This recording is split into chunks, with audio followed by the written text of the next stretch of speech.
bem-vindo ao nosso canal no Spotify. Você ouvirá agora uma mensagem do nosso pastor Daniel Ventura. Deus o abençoe e fale ao seu coração.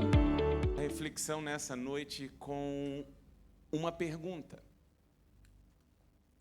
quem de fato é Deus?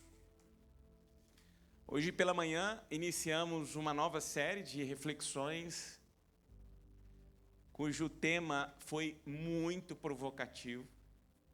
Deus, e o Deus diagramado nessa manhã, a chamada da mensagem dessa manhã, usa a expressão Deus acompanhada no lugar do S de um cifrão. E aqui tivemos a oportunidade de refletir quando o dinheiro ocupa o lugar de Deus na nossa vida. E se você não teve a oportunidade de estar aqui pela manhã, fica tranquilo e tranquila, porque logo estará disponível lá no nosso canal no Spotify. Todas as mensagens que são pregadas aqui estão disponíveis de forma gratuita lá. É só você buscar por Casa Viva Mensagens para a Vida. E ouvir, maratonar. Tem a turma que desce para o Rio aí durante a semana e vai maratonando na descida, vai maratonando na subida. Momentos de novas percepções da palavra de Deus aos nossos corações. Então, eu queria te convidar a acompanhar essas duas séries que iniciamos pela manhã. Nós vamos ficar algumas semanas falando sobre esse Deus Mamon, que ocupa o lugar do Deus Pai do nosso Senhor Jesus Cristo na nossa vida e na nossa história. E, em contraponto, nós estaremos aqui nessa noite respondendo essa pergunta: quem de fato é Deus? E a ideia é buscarmos responder essa pergunta com uma série de reflexões debruçados sobre as Sagradas Escrituras, com o intuito de conhecer de forma clara e de forma verdadeira o Deus a quem servimos. E a porção da palavra de Deus que nós utilizaremos nessa mensagem introdutória está lá no Evangelho de Mateus, no capítulo de número 6, e eu convido você a acessar o texto sagrado. É um trecho do conhecido Sermão do Monte, ou Sermão da Montanha. Você sabe que a narrativa bíblica que registra as palavras do Senhor Jesus sobre aquela montanha estão nos capítulos 5, 6 e 7 de Mateus. E nós vamos destacar especialmente o capítulo 6, a partir do verso de número 9, a oração do Pai Nosso. O texto será projetado para que você acompanhe. Eu queria realmente te estimular a acessar o texto aí de forma digital ou de forma analógica, para que você acompanhe a palavra do Senhor que leio na Nova Versão Internacional. Mateus capítulo 6, a partir do verso de número 9. Vocês orem assim: Pai nosso que estás nos céus, santificado seja o teu nome. Venha o teu reino. Seja feita a tua vontade, assim na terra como no céu. Dá-nos hoje o nosso pão de cada dia. Perdoa as nossas dívidas, assim como perdoamos aos nossos devedores. E não nos deixes cair em tentação, mas livra-nos do mal, porque teu é o reino, o poder e a glória para sempre. Amém. Que Deus nos abençoe em sua palavra. Todo graduado em teologia que se interessa pela prática pastoral, especialmente no Arraial Batista, ele precisa cursar a sua graduação em teologia e passar por um processo de avaliação denominado concílio examinatório. Você se prepara, se reúne em um determinado local e você não faz ideia do número de pessoas que estarão lá para te avaliar. Todos pastores. Então é criada uma banca. Essa banca define quem vai fazer lá o exame a respeito da vocação e do chamado, quem fará o exame na área da teologia, quem fará o exame na área da eclesiologia. E depois ainda fica aberto para que o auditório, com os pastores presentes, possam perguntar o que eles quiserem. Então não é algo muito fácil,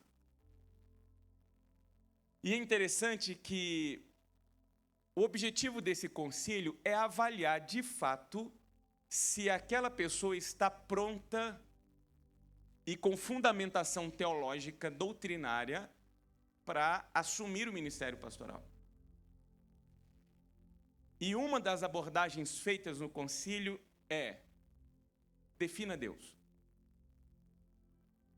Todo aluno de teologia precisa responder essa pergunta: defina Deus. E qualquer aluno que tenha feito a lição de casa vai responder: Deus é espírito pessoal, perfeito em santidade, se apresenta de forma triuna na pessoa do Pai, do Filho e do Espírito Santo, Criador dos céus e da terra, e por aí vai. Apesar de construirmos respostas teológicas necessárias,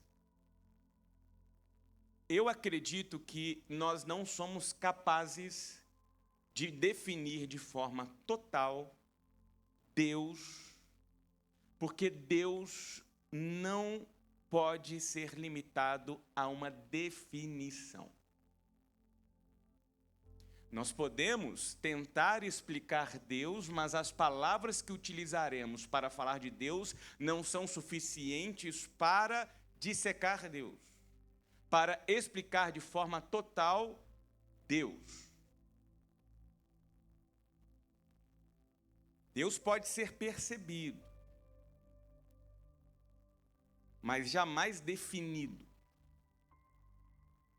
E aqui quero projetar uma expressão do próprio Senhor Jesus, lá em João capítulo 3, verso 8, quando ele diz assim: você o escuta, mas não pode dizer de onde vem, nem para onde vai.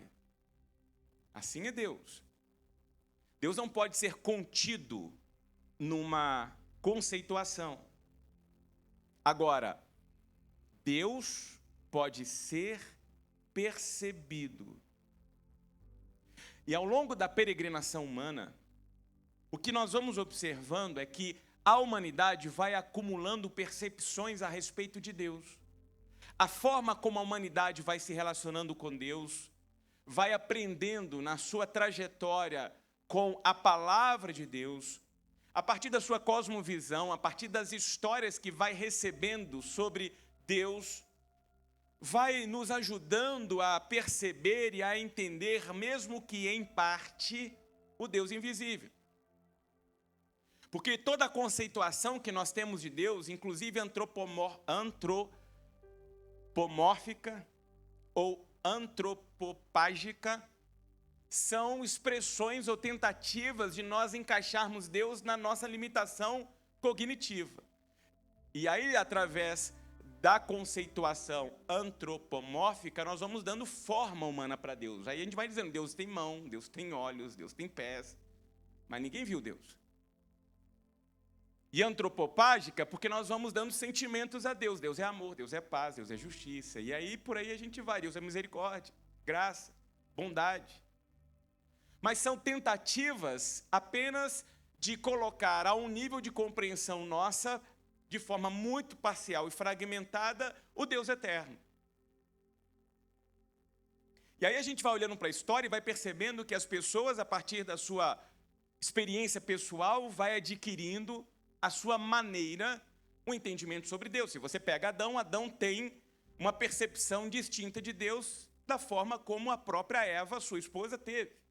Caim e Abel, ambos têm experiências completamente diferentes, por mais que fossem irmãos de Deus. Se nós pegamos os próprios patriarcas, Abraão, Isaque e Jacó, a partir da sua caminhada com Deus, vão adquirindo de forma pessoal a sua percepção a respeito de Deus. Davi, um homem segundo o coração de Deus, tem uma compreensão de Deus completamente diferente da percepção que o seu filho, Salomão, teve.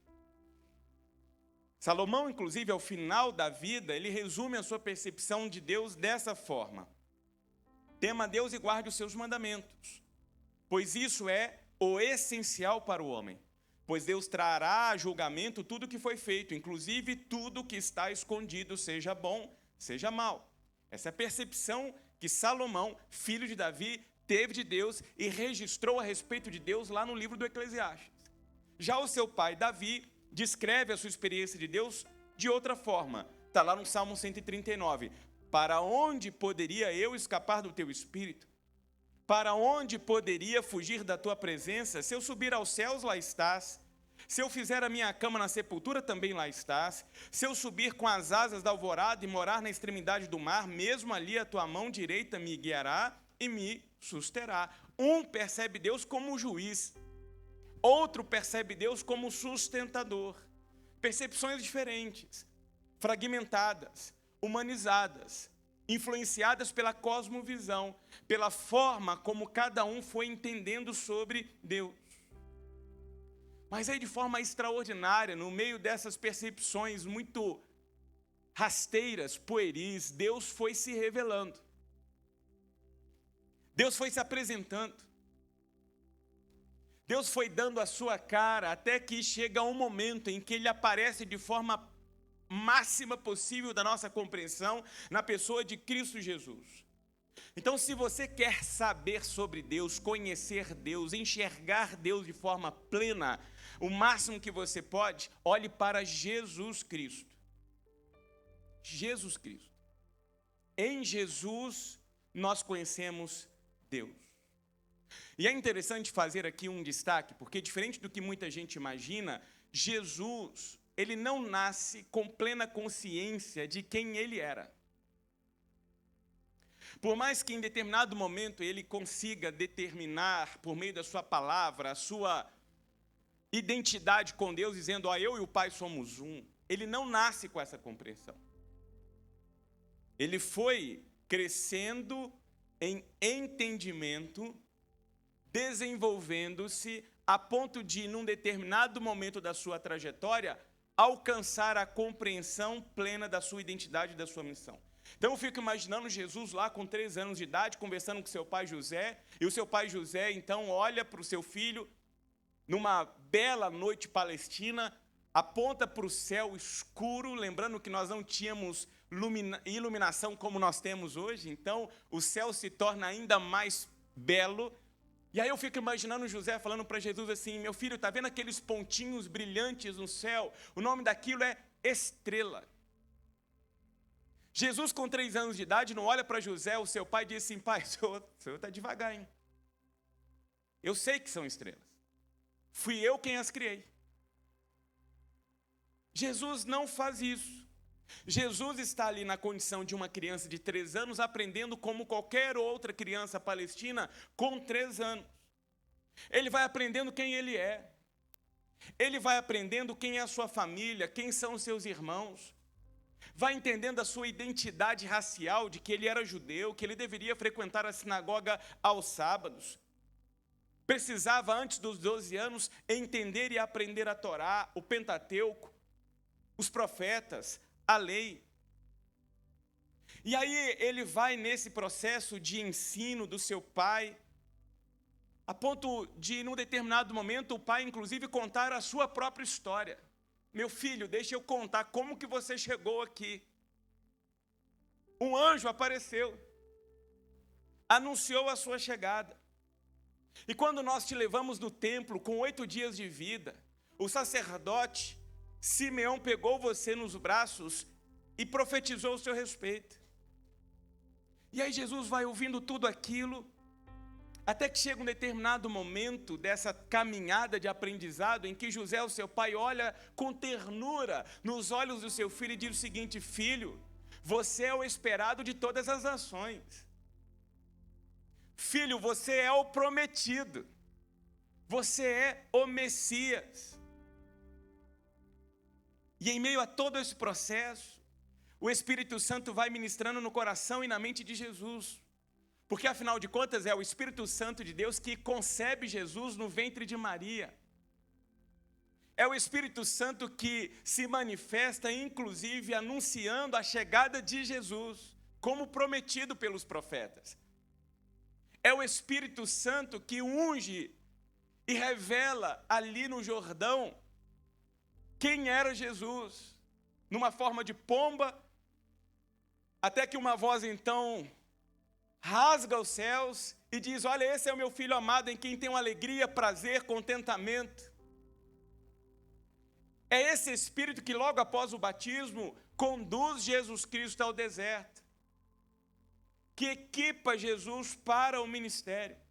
Então vá percebendo que a vida, a história e o ministério de Cristo Jesus tem uma condução, uma companhia, uma ministração do Espírito Santo.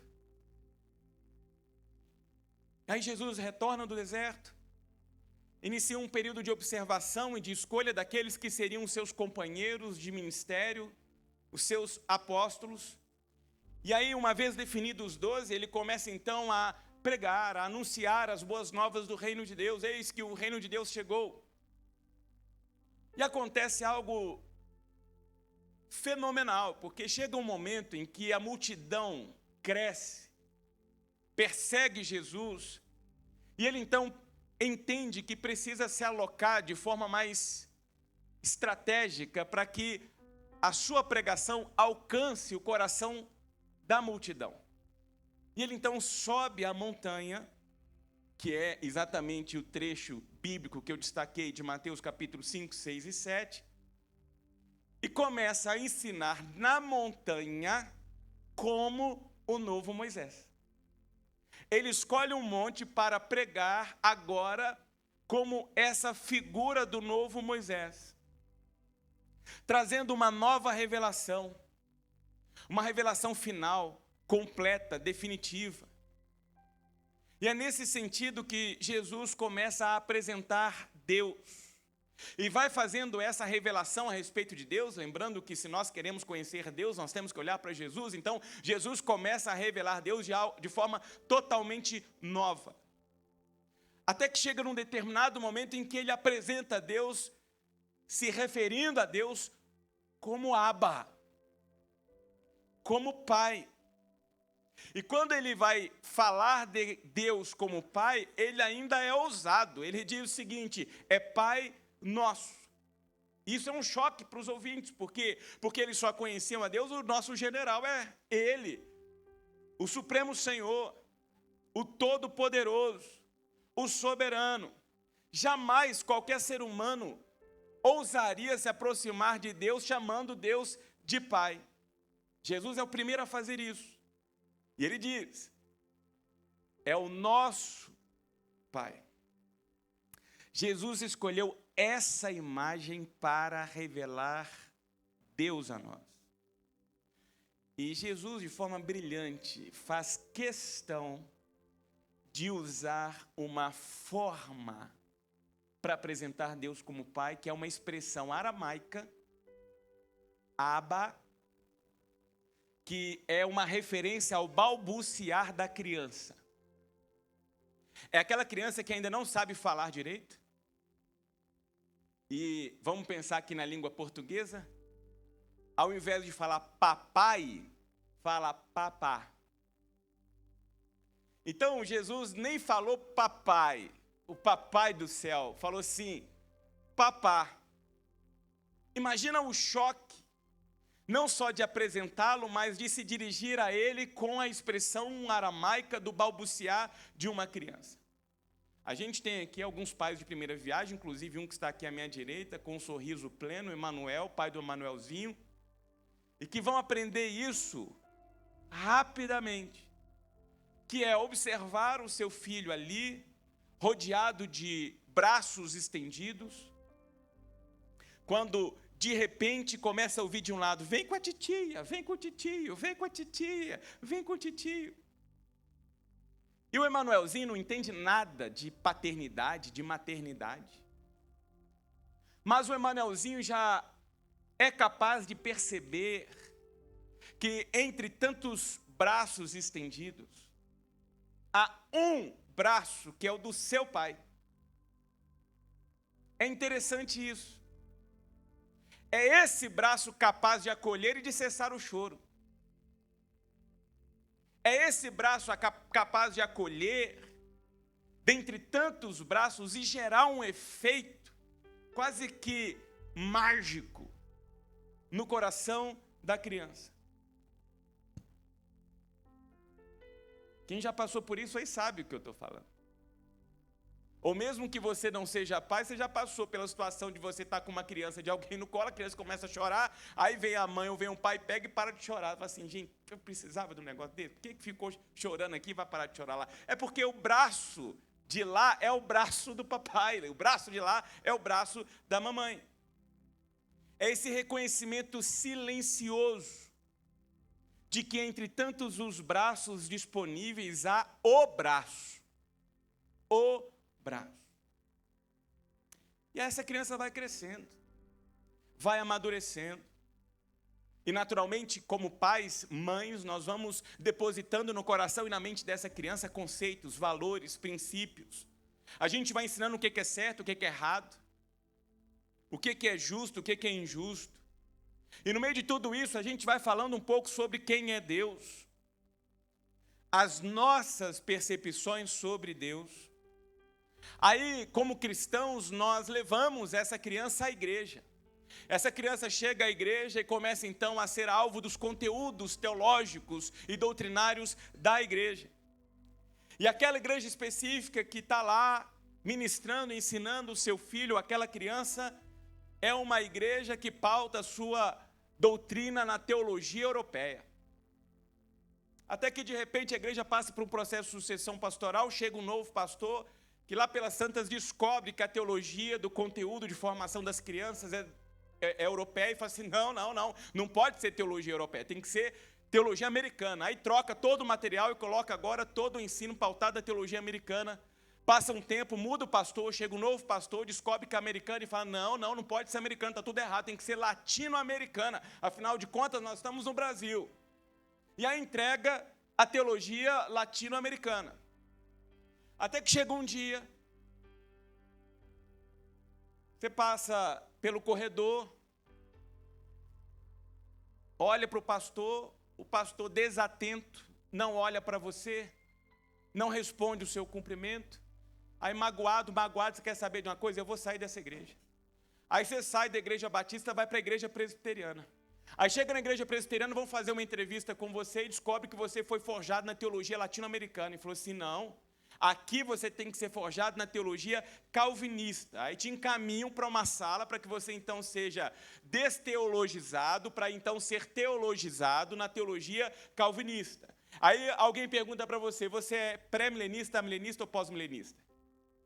Aí você não sabe nem o que significa esse negócio, aí você chuta pré-milenista.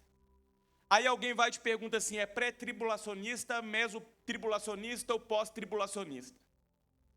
Aí você fica olhando com aquela cara de paisagem, sem entender absolutamente nada. Aí você volta para casa confuso. Gente, quem que eu sou? Sou pré, sou meso, sou pós? Sou tribo, não sou tribo? Quem sou eu? Percebe onde que a gente vai parar? A gente, se não se cuidar, a gente vai falando tanta coisa a respeito de Deus, mas não essencialmente quem de fato Deus é. A gente para de falar Deus como Abba. E aí começa a falar de Deus teologizado, teorizado, a partir dos manuais. A gente deixa de falar de Deus como Pai e começa a falar de Deus a respeito ou a partir das disputas teológicas. Aí um belo dia, a vida bate em você. E aí no meio de toda essa confusão teológica, emocional, existencial, você sente um vazio na alma. Você sente uma solidão silenciosa que aperta o seu peito. Ou então uma tragédia sem aviso bate à porta da sua casa. E você fica ali desnorteado, desnorteada, perdido, perdida. Ou então você está vivendo a sua vida quando de repente para diante de você uma pessoa em prantos, agonizando, desesperada, em busca de respostas por conta de algo que aconteceu com a sua vida, com a sua história, e você fica ali parado, igual um dois de pau, sem saber o que responder. O que os manuais de teologia vão dizer agora para essa pessoa? E naquele momento você descobre que não são doutrinas, não são teologias. europeia, americana, latino-americana, que tem a competência de preencher um vazio dentro de nós que só Deus é capaz de preencher. Aí, de forma surpreendente, por conta da graça de Deus, nesses momentos em que a vida sai do eixo, em que parece que o chão saiu de debaixo dos nossos pés, quando a gente começa a perceber que muito do que a gente aprendeu lá no manual não é capaz de responder e atender às demandas reais da vida. Não mesmo. E é exatamente nesse momento em que a gente está ali rendido e rendida diante da realidade da vida, a vida como ela é, nós somos, de modo gracioso, invadidos por algo que a gente não consegue explicar. Naquele exato momento, uma alegria repentina pousa no nosso coração, uma paz que a gente não consegue descrever alcança a nossa alma. Aí nesse dia você escuta uma música e começa a chorar porque parece que é Deus cantando para você. Nesse dia você recebe uma mensagem de WhatsApp, parece que veio lá do trono de Deus para você. Você fala, como assim? E aí você começa a sentir algo que há muito tempo você não sentia, ou pior, você começa a sentir algo que você jamais sentiu na sua vida. Ou melhor, né? Porque apesar de não ter sentido, está ali sentido. E nesses dias não importam as escolas teológicas, não importam os rótulos teológicos, não importam as interpretações teológicas, sabe por quê? Porque nesse dia em que a alegria se manifesta, em que a paz dá as suas caras, você está sendo abraçado e sendo surpreendido pelo Abba. Nesse dia você foi alcançado e alcançada de forma suave, poderosa, do abraço confortador de Deus, o nosso Abba Pai, para mostrar para você que por trás daqueles manuais havia um Deus presente, atrás daquelas interpretações, ao seu lado havia um Deus que te ama. Essa é uma verdade que nós precisamos carregar nos nossos corações, porque essa foi a mensagem deixada por Jesus a nós. A despeito das lidas, das dificuldades, da injustiça, da desigualdade, da crueldade dessa realidade que temos vivido e visto, de números cada vez mais cruéis sobre a violência, a desonestidade que vai se proliferando entre nós, a maldade, os valores que vão sendo pervertidos. Em meio a tudo isso, nós precisamos nos agarrar, não nos manuais, não nas teologias, não nas dogmáticas, mas na mão de Deus, o nosso sustentador. Porque Ele é a única resposta para os nossos anseios. Não adianta. Não tem dinheiro nesse mundo, não há pessoas nesse mundo, não há sistema político nesse mundo, não há consultório terapêutico nessa terra que será capaz de dar a você somente aquilo que Deus é capaz de dar. E não um Deus interpretado por alguns como um velho, barbudo, mal-humorado, atrás de uma árvore, com uma prancheta na mão, na expectativa de te pegar no flagra e descer um raio em cima da sua cabeça, te amaldiçoando. Esse não é o Deus revelado pelas páginas das Sagradas Escrituras. O Deus revelado por Cristo Jesus é um Pai que está com o colo disponível para você. É um Pai que está com seus braços estendidos para você. Em meio a tantos braços, há um braço que jamais será recolhido. Estará lá estendido, disponível, pronto para receber você, pronto para te abraçar, te acarinhar. Sabe, receber um cafuné de Deus, receber um beijo na testa. Quem aqui já foi beijado por Deus na testa sabe do que eu estou falando, é um negócio surpreendente. E no meu entendimento, essa é a experiência de Jesus Cristo. Há um pensador grego, Nikos Kazantzakis, na sua obra A Última Tentação de Cristo, ele diz que a última tentação de Cristo Jesus é um sussurro do diabo no ouvido de Jesus na cruz, dizendo o seguinte: olha, eles não merecem. Olha o que eles estão fazendo com você. Você não é o justo, o bom, aquele que veio não para ser servido, mas para servir.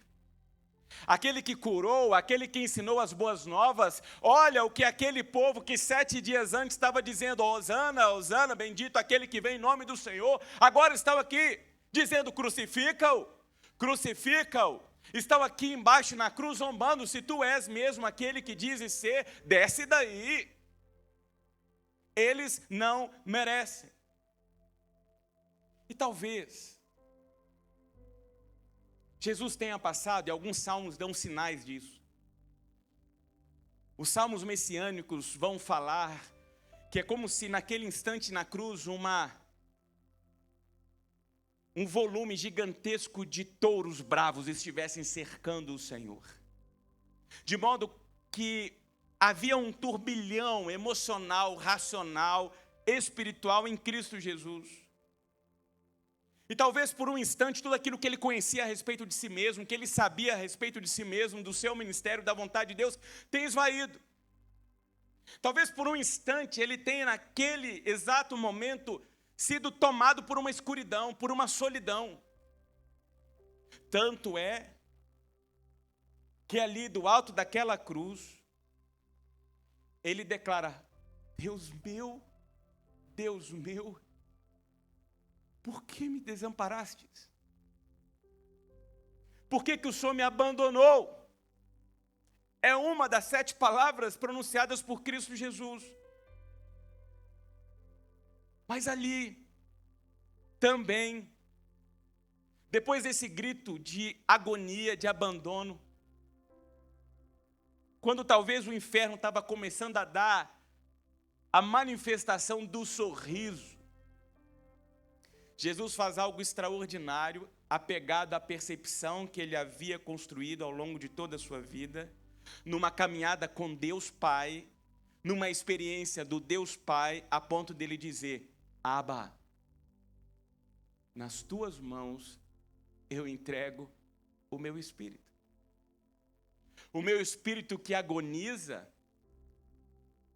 que é tomado pela dor, pelo medo, pela solidão, pela escuridão, nas tuas mãos eu o entrego. Jesus havia experimentado do Pai de forma tão suficiente, que ele sabia que em meio à dor mais aguda, havia um colo disponível para acolhê-lo e para sustentá-lo. Eu poderia hoje falar de qualquer atributo divino. Eu poderia abrir os manuais de teologia sistemática, dogmática, exegética, e dar aqui uma aula de teologia. Mas eu entendo que não é isso que Jesus quer. Jesus não quer que a nossa experiência com Deus seja pautada nas páginas frias da teologia. Quando eu olho para o Evangelho de Cristo Jesus, a percepção que eu tenho é que o desejo do coração dele é que você e eu, de joelhos, com sinceridade, verdade, diante do Pai, de coração rasgado, a gente diga: Abba, eu estou perdido. Abba, eu estou perdida. Abba, está doendo. Está machucando o fundo da minha alma.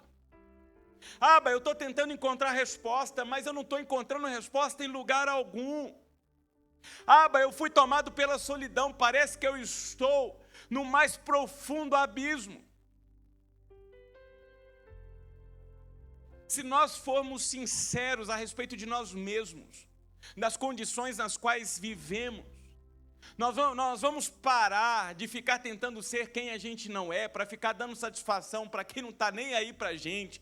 Vamos nos recolher no nosso quarto de escuta, e ali vamos rasgar a nossa alma, para sermos encontrados por Deus e surpreendidos por Deus diante da nossa fraqueza, tendo a oportunidade de ouvir do próprio Deus de que é exatamente nesses momentos em que a dor se agoniza, se amplia, em que nós perdemos o sustento dos nossos pés, quando parece que a vida está se agigantando e de forma injusta está batendo contra nós. São nesses momentos que o nosso Deus, o Pai do nosso Senhor Jesus Cristo, quer ouvir de nós: Abba, me ajuda. É só olhar para qualquer criança que no momento de aflição, a primeira coisa que grita é: papai, mamãe. Porque sabe que de onde estiver virá ao seu encontro para te socorrer.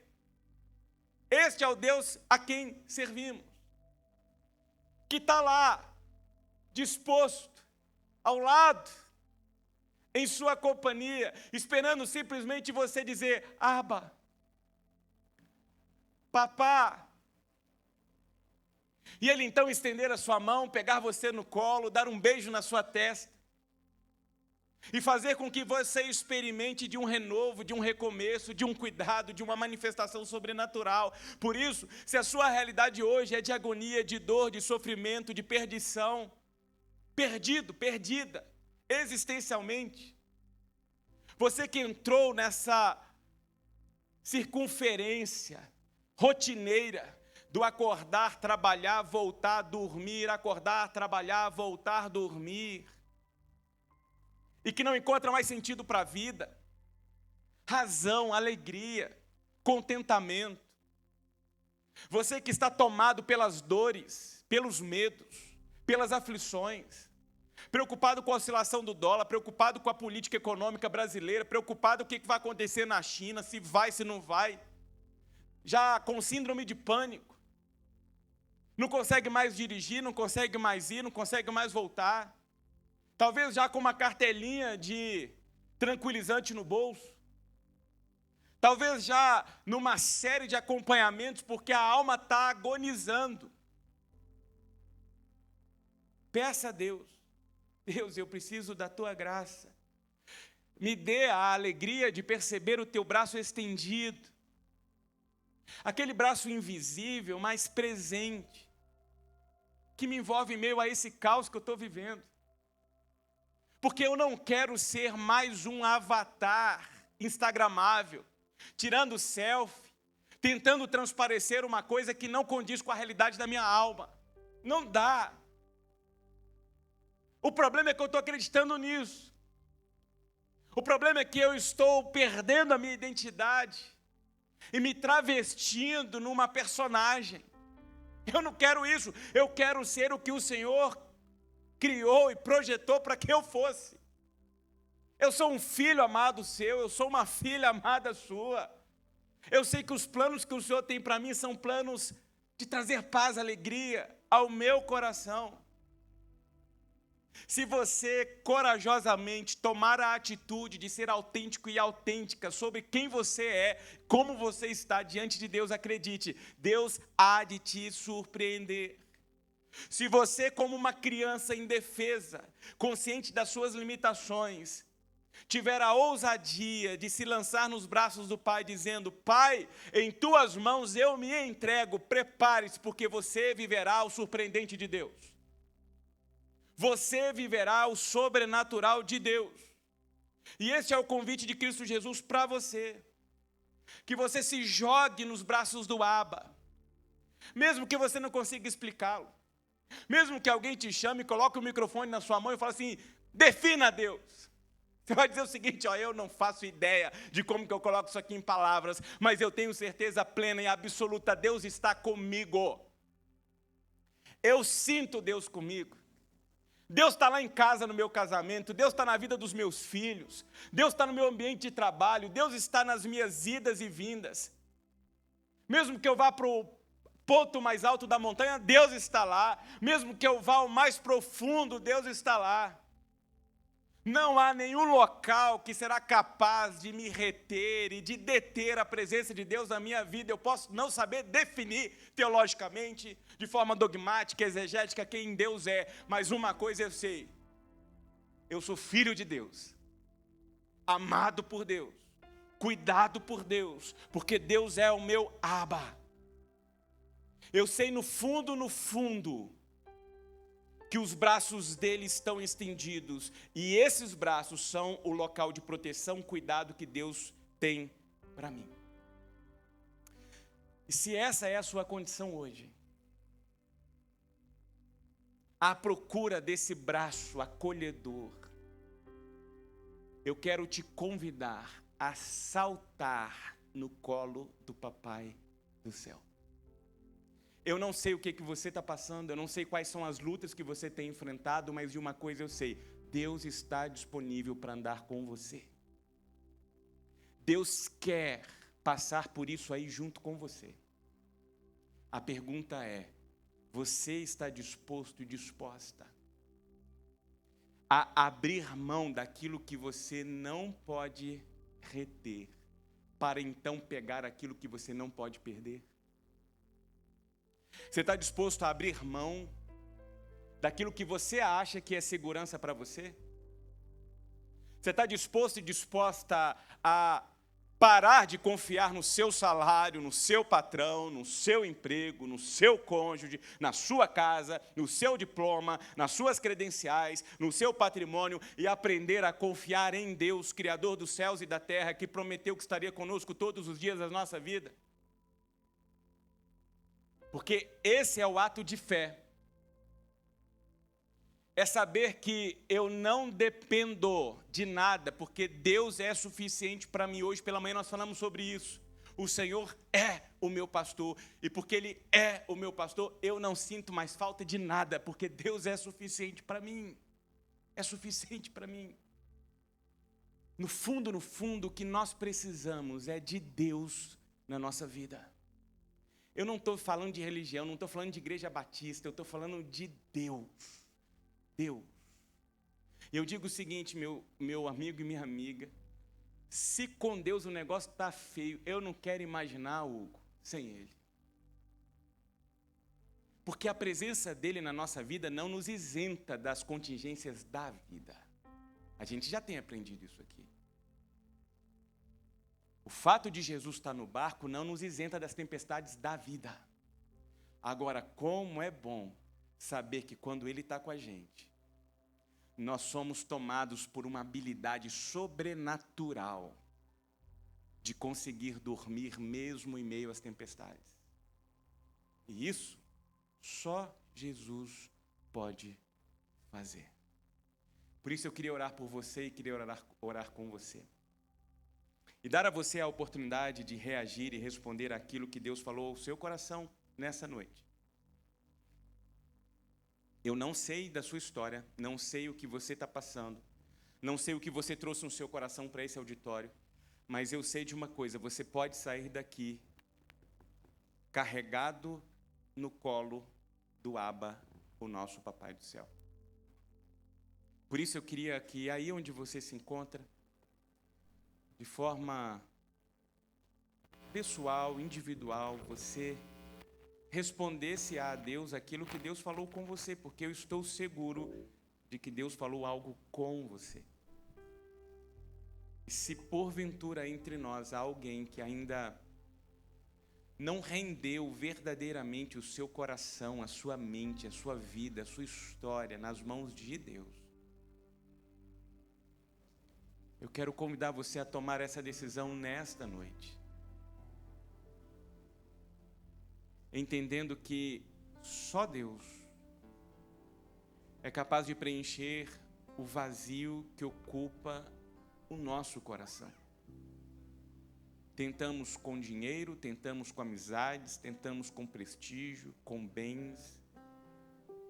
Mas depois a gente começa a perceber que o vazio continua. Porque o sentido da nossa vida só é completamente percebido, entendido e vivido quando nós encontramos aquele que nos criou. E nos criou com um propósito pessoal. Deus deseja que você viva uma vida abundante, repleta de sentido, de significado, de alegria, de paz. Deus deseja que a sua casa se transforme num pedaço do céu sobre a face da terra. Deus te criou e como o seu papai, Ele quer cuidar de você. Por isso eu quero dar a você a oportunidade de colocar a sua vida, o seu coração, a sua história no colo de Deus. E se esse é o desejo do seu coração, eu quero orar por você. E a única coisa que eu quero que você faça é que você se manifeste para que eu então te reconheça e interceda em seu favor. Eu não vou pedir para você vir aqui à frente, não vou pedir para você pronunciar qualquer palavra. A única coisa que eu quero é que você tenha a oportunidade, com fé, de colocar a sua vida na mão de Deus e pedir: Deus, dirija a minha história. Se esse é o desejo do seu coração, só faça um gesto com a sua mão para eu orar por você. Deus abençoe. Mais alguém? Deus abençoe. Pode abaixar. Mais alguém?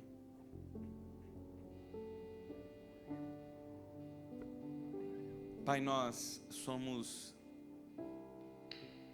gratos, porque o Senhor é bom, o seu amor é grande, a sua fidelidade, a sua misericórdia duram para sempre.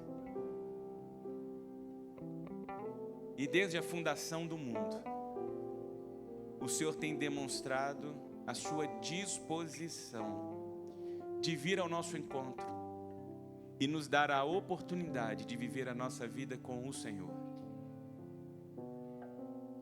E esta noite é mais uma dessas oportunidades. Obrigado por falar com cada um de nós. Obrigado porque nessa noite o Teu Espírito nos lembra quem o Senhor é. O nosso Papai do céu.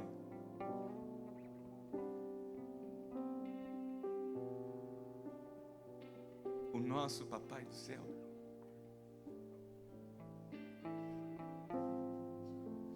Como é bom saber que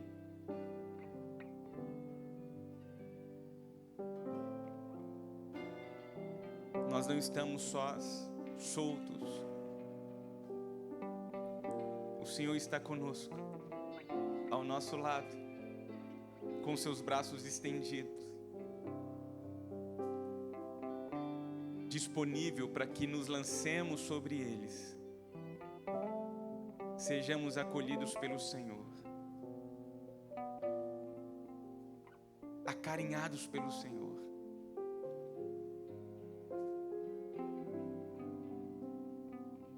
Sustentados pelo Senhor. Que as vidas que estão aqui nesta hora, muito especialmente aquelas que se manifestaram, saiam daqui com essa convicção, leves por saber que as suas vidas são conduzidas pelo Senhor, não confiadas mais em si mesmas, naquilo que possuem, mas no Senhor. E que em nome de Jesus, com graça, com bondade, com misericórdia, o Senhor honre a entrega, a fé, a confiança dessas vidas que dizem nessa noite: eu preciso do Senhor. Que essas vidas sejam surpreendidas pelos propósitos, pelos sonhos e pela vontade do Senhor. É a nossa oração, gratos, no nome de Jesus. Amém e amém.